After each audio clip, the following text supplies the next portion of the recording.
So what probably saved my life was as I saw the tree coming up at me at the last second like this. And it's really true, my life suddenly started to go very slowly through my mind. And I wasn't really afraid, I was just curious about, I knew I was going to die. And I was curious about what it would be like. And at the very last second when the tree came up, I just tried to spin the wheel. And that's what probably saved my life because the tree impacted about a foot to the left of center. Huh.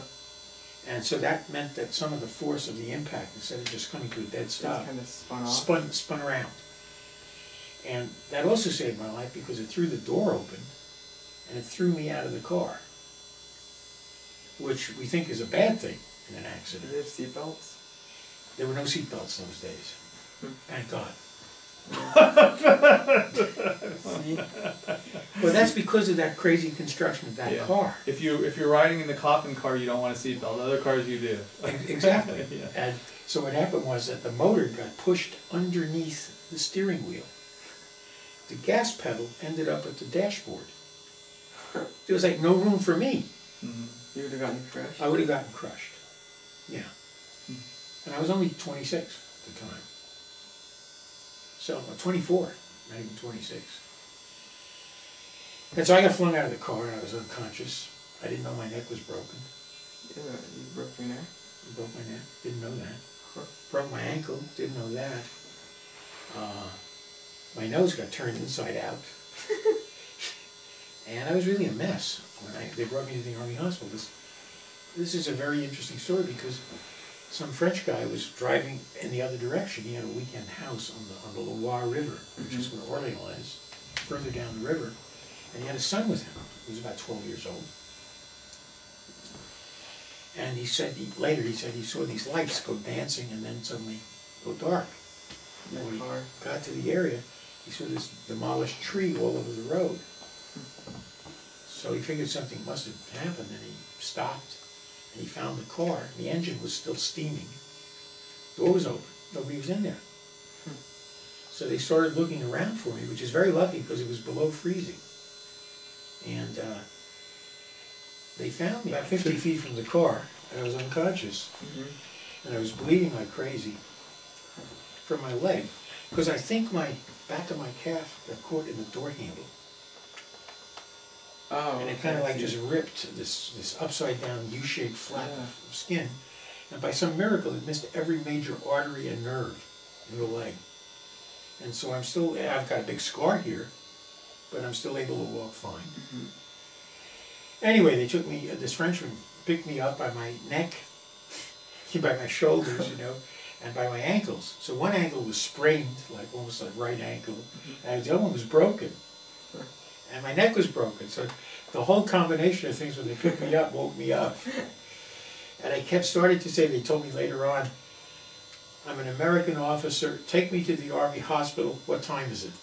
And I just kept repeating the same thing again and again. And this guy put me in the back of his car and took me to the nearest Army facility, which is a little dispensary, which is just a couple of aids over there, and a place with Band-Aids and a few medicines. And I knew that wasn't going to help me. So I said, no, you got to go to the hospital.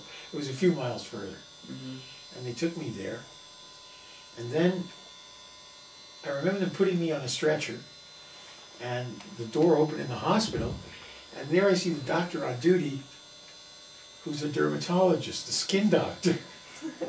And I figured, a lot of good he's going to do me. But what I said was, his name was Denny Tuffanelli. I said, poor Denny. I felt sorry for him. And so I come in there, they ended up with two teams of surgeons, one to work on my top and another one to work on the bottom. And they gave me a bunch of blood transfusions, and they fixed me up. Good. Okay. If you could change one thing in your childhood, what would it be?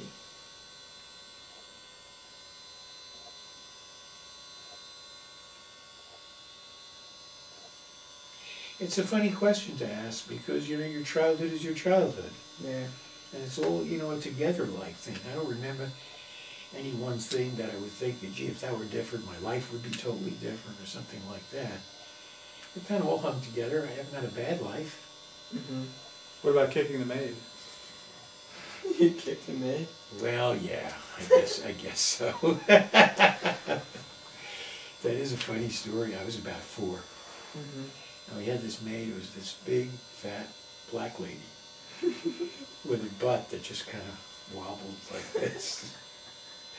And I must have been a little bit of a devil because I saw this thing. She was on the floor doing the linoleum, cleaning it. Yeah.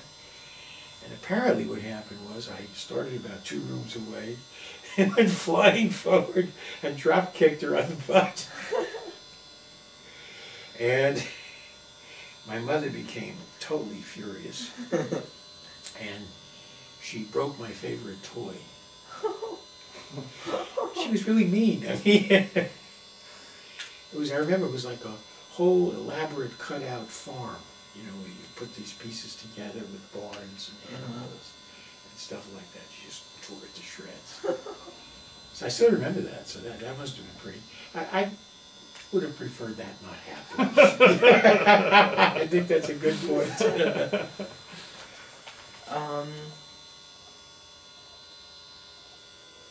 Did you like going to school? And what kind of grades did you get? Well, I got very good grades. Because I used to be very smart until I met girls. So I would get A's, A+. Mm-hmm. And when I graduated, I think I was second in my class in high school. Jeez. Out of 750 students. So, as I said, before I met girls, I used to be very smart. And I think I liked school because, I just like learning new things. And in those days, we had really very, very good teachers. Mm-hmm.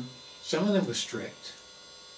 And, they kind of pushed you to, do your work and do your best. Mm-hmm. But some of them were fun, too. Yeah. The English teacher was fun. The reason I speak French now is because a French teacher in junior high school, he was in France when he was about 18 years old for about 5 years. Mm-hmm. And so he just came away loving Paris. Huh.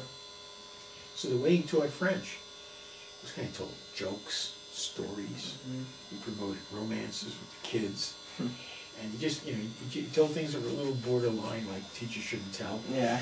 And so everybody just had such a good time that you learned the French. Yeah. And so it gave me a very good feeling for the language, so, which I've spoken now for the rest of my life. Mm-hmm.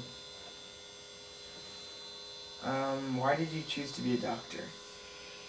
Why did I choose to be a doctor? And once you got into the doctor, you wanted to be a doctor. Why did you choose to be the specialty kind that of I'm in? doctor?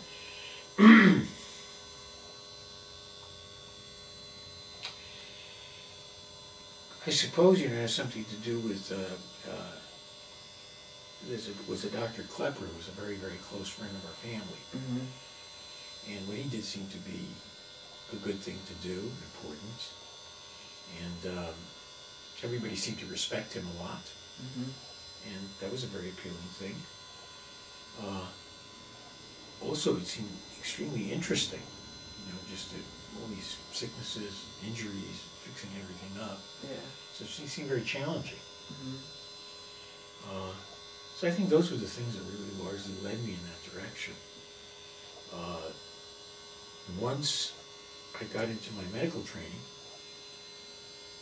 I had to pick a specialty for a residency. Mm-hmm. And I didn't even pick internal medicine. I had a rotating internship. When I went through medical school, I hadn't yet decided. And while I was an intern, I had 3 months on surgery, 3 months on medicine. And that's a really bad experience on surgery. They accused me of killing a patient. And that's a bad experience. That was